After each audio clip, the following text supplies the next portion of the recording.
Well, Basics of Biblical Aramaic is unique, and it may not be appealing to everyone who wants to study Aramaic. The design of this grammar was not to appeal to scholars and comparative Semitic folks. Rather, the design of this grammar is specifically intended for those people studying the Bible to preach and teach from the biblical text. And so we dispense with a lot of kind of academic nomenclature and things that might be off-putting historical issues, and we really go after the biblical Aramaic text itself, the grammar specific to that.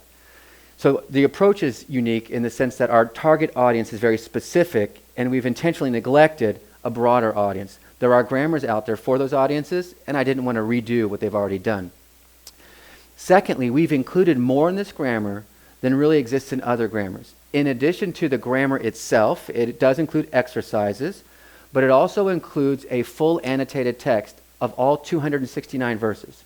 That is, we've provided you with your first pass through the Aramaic text by placing it in this grammar and including footnotes with rare vocabulary, difficult constructions, idioms, things that are almost impossible for the first-year student to get at.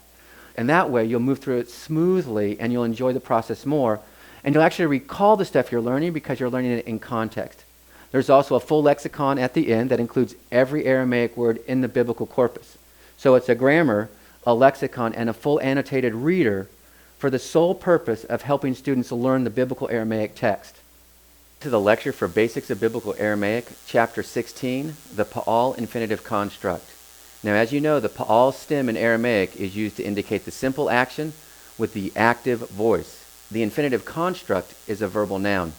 Now, in this chapter, there's only one form to memorize. The infinitive construct is not inflected for person or number. So there's not going to be a lot of paradigm memorization in this particular chapter. Look at your screens with me and we'll see the basic form of the infinitive construct. Here you'll see two forms on your screen. On the left, you'll see the infinitive construct. I'm going to do it this way. Let's circle it. On the left, you'll observe